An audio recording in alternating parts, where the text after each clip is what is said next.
How's it going, everyone? It's your favorite recipe boy. It's been several months since I've made a video, and I would say I have a concrete reason as to why I haven't really posted anything. But the main reason is I was kind of burnt out, and nothing that any of the creators that I have critiqued that were posting things I was really interested in. So I didn't want to force myself to watch stuff and then just make half-ass videos. I would like to enjoy watching stuff and then make half-ass videos. That's the system I've been going with, and that's the system I'll be continuing to do. Uh, I also noticed coincidentally that the day I stopped posting was the day that my gym opened back up. My gym opened back up. Jesus Christ, I don't know if I can't fucking say that. Um, I also noticed that the day I stopped posting was the day that my gym opened back up. Holy fuck. Uh, but, so been invested in that a little bit. And a lot of my friends were moving away. So trying my best with everything that's going on to see them and help them as they were moving. Um, but, can't keep me away for too long, and I thought I would do something a little cute, a little mock on keeping up with the CARBdashians. The funny thing is, I feel like there's probably other mukbangers or diet vlog channels or whatever that could be included within this. But I've only ever really focused on Amberlynn and Chantal, so I don't really want to go research other people, so I'm not going to. So that's what we're going to be focusing on. I really just wanted to pick out some things in the last 2 months that they've done and talk about it and see how they've been doing for the last 2 months. So let's get into it. See food in a different way. I've been filling my body with so much processed, dead, low vibrational food, and these are things that I believe in. So if you don't believe in this, that's fine with you. For you, So you're gonna see a recurring trend a little bit between Chantal and Amberlynn, I guess, in this video, coincidentally. As I was looking through clips, or not even clips, just their channels to make a video about, they just have not really been hitting on any cylinders that would intrigue me. So Chantal talking about her obsession with food and shit like that. From what I've seen, I only fucking downloaded 2 videos, but the responses have been relatively positive for her. The second video I cut, I think she was deleting comments, but what's new, am I right? So essentially, fuck, like, I don't know. I don't even really know what to say to her comments.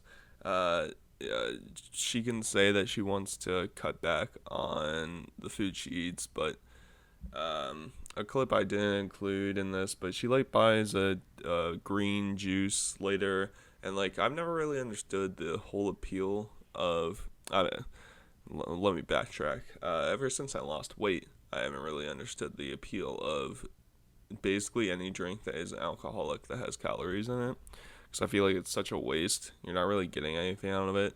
Especially, I think like these green drinks, especially, don't do anything.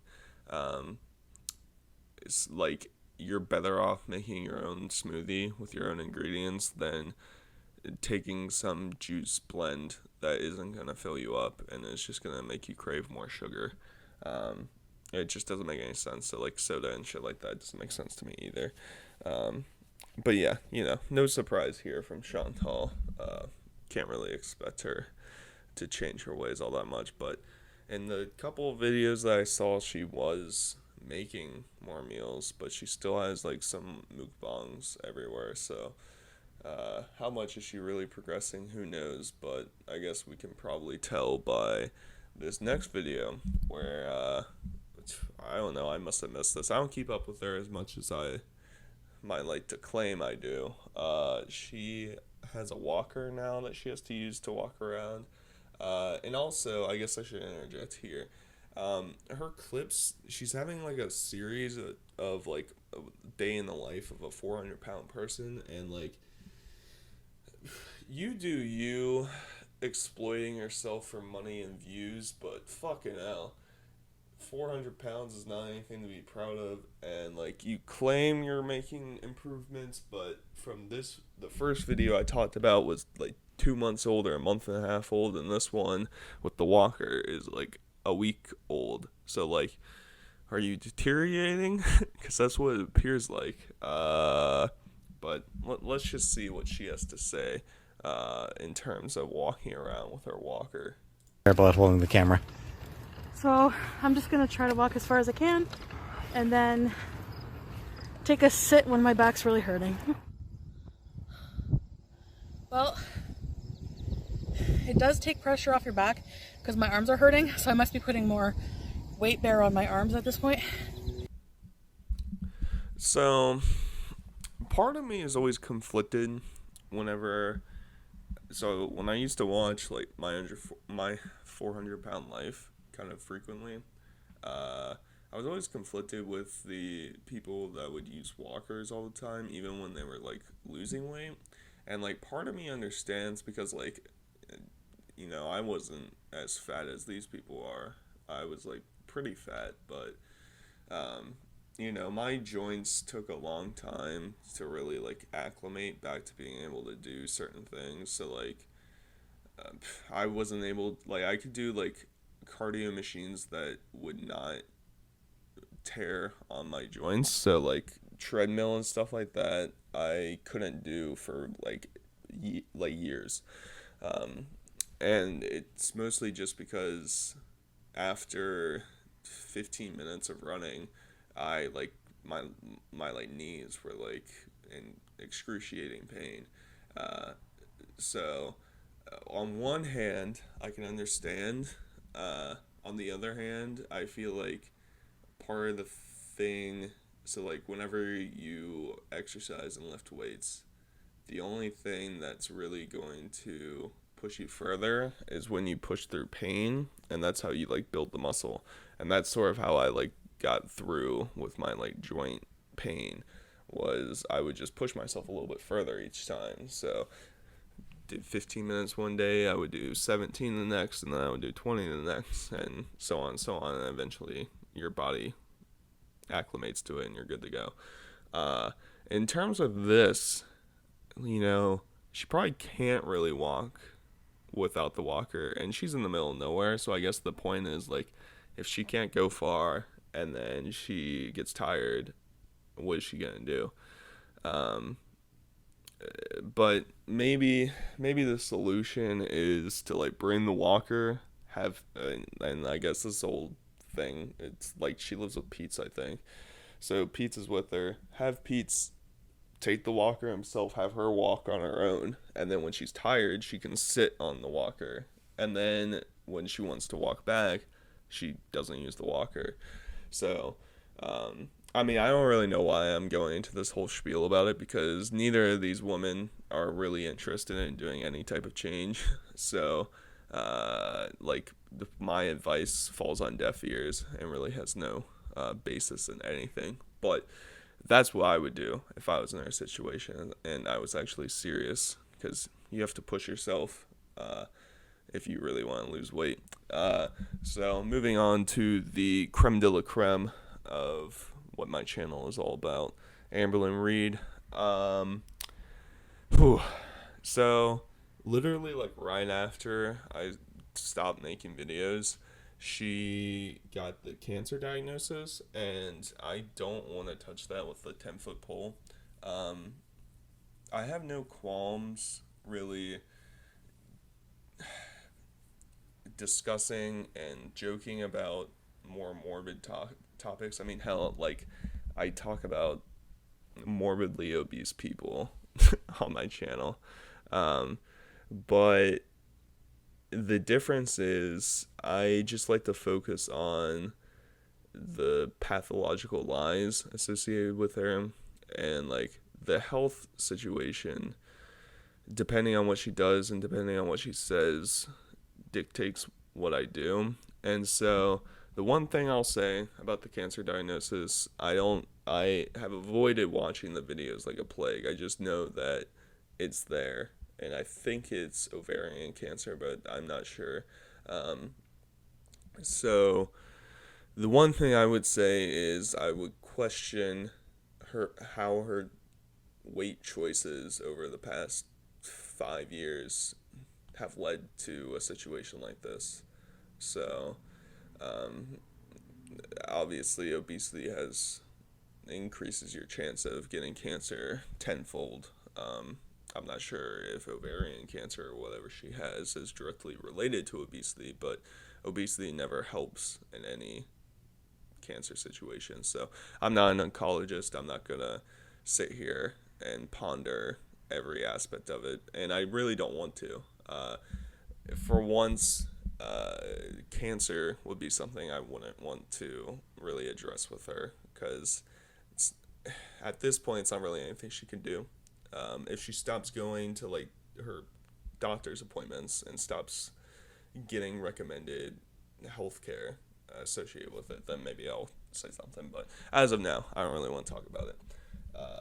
So, how is Amber Lynn, taking this diagnosis? The one thing that I thought was interesting was I haven't, as I haven't watched a ton of her videos. She's probably posted like 15, 20 videos since my last video, and I've watched 2 or 3 of them. Um, but the one thing I think is interesting is like reappearance, her mom's reappearance in her life. Um, she comes from like a broken family, and to my knowledge, her parents were never good to her. Um, but for some reason, she is having her mom be her crutch a lot more than Becky, which, on one hand, a family dynamic and relationship is hard to understand a lot of the times. You'll fall on to your family's side much more often than others. But it's odd because Becky has been here through everything, and Becky's not a saint, but you just never see Amber Lynn really shoot to uh, have Becky comfort her or do anything for her, and she's always looking for Destiny or Mom in the situation to fill that void of, I don't know, loneliness or sadness or something, or hell, comforting, who knows. But I think that's really weird. And the second thing, how is Amberlyn been taking her food choices in response? Has she been doing really well in regards to that? Um, and obviously, no, she is still doing mukbangs.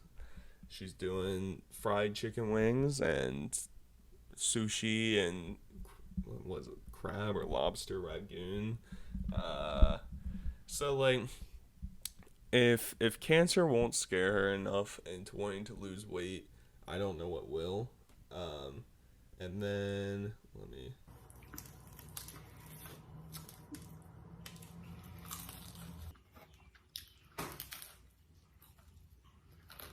So, in response to her eating that food, she she mentioned she made this video called "I've Gained Weight." Classic clickbait Amberlyn. She probably has like 50 of these videos on her channel, but I've gained weight. All right, I'll bite. Let's see. I don't really care about the weight anymore. Essentially, I think she's right around 500, so I don't think she's really made any change since the last time I saw her. But she's like, all of a sudden, I've had this craving for fried food. And I thought long and hard, and I was like, I have been obsessed with fried food lately. I don't know what it is, but like fried chicken, it's just. And it's like, bitch, where have you been for the past several years? You've had that craving forever. And she goes on to talk about how she doesn't want to eat fried food and heavy carbs and like sugar and stuff like that. And I'm like, come on. you're not going to stop eating that. We know that. And this final clip sort of sums up, like, I'll go a little bit hard on her. She discusses her leading up to her appointment for her hysterectomy that she has to get in relation to her cancer. So, Heartened because I wanted to be, for my surgery, the best me that I can be realistically. I wanted to eat healthy and I wanted to lose more weight, and my surgery is in a couple of weeks. And how much can I really do in a couple weeks? so she says that she wanted to work so hard to get to the lowest, healthiest weight she can before her diagnosis. And she's like, she has this defeatist attitude of, and I have certainly, when I, during quarantine, I had this feeling a lot of, well, what's the point of doing something, uh, we have this short amount of time. What's the point of going through and following a diet? Who's gonna see me? What's the point? There's not a lot of time. And she talks about how she has her appointment in a couple weeks, and she wanted to be a much lower weight, but she's like, how much weight could I actually lose in that amount of time? She's 500 pounds. In 2 weeks, she could lose 20 pounds. So uh, she could be down, and if she was on track and didn't gain 10 pounds in the past week or whatever, she could be down to, 475, 470. If she was really pushing herself, when I was losing weight, even when I started to get skinnier, so I started at like 350. When I got down to probably like 250, I could still lose 20 pounds in a month. And I'm like 6'2", 6'3". So it's not like I was overweight still and probably still mildly obese, but in her shoes, she should be just shedding weight if she has any effort at all. And I know how difficult it can be, but in her situation, it's really becoming life or death. Her surgery is going to be complicated. She's going to have multiple surgeries related to this, so she really doesn't care. She can have crocodile tears all she wants on camera, but until she actually makes a change, nothing's really going to be different. But I've rambled long enough. Just wanted to keep up with what they're up to. I'm not really sure what other videos I'm going to do. I have some ideas. I've been saying probably for a year now that I want to make some videos about things that I want to do, and I do. The issue that I've come across is like a bunch of the topics I want to talk about are like they would take a long time to formulate the clips, formulate everything associated with it if I want to do it right. And I just really haven't had that motivation to follow through with it. So if I get to it, I get to it. If not, I not. Um, but we'll see. Uh, anyway, sort of out of the blue. Hopefully, I don't get tomatoes thrown at me for coming back again and going through this whole spiel. But if you guys made it to the end, I appreciate it. Leave a like if you enjoyed. Call me an idiot and moron if you didn't like it. And I will talk to you guys later. Peace out.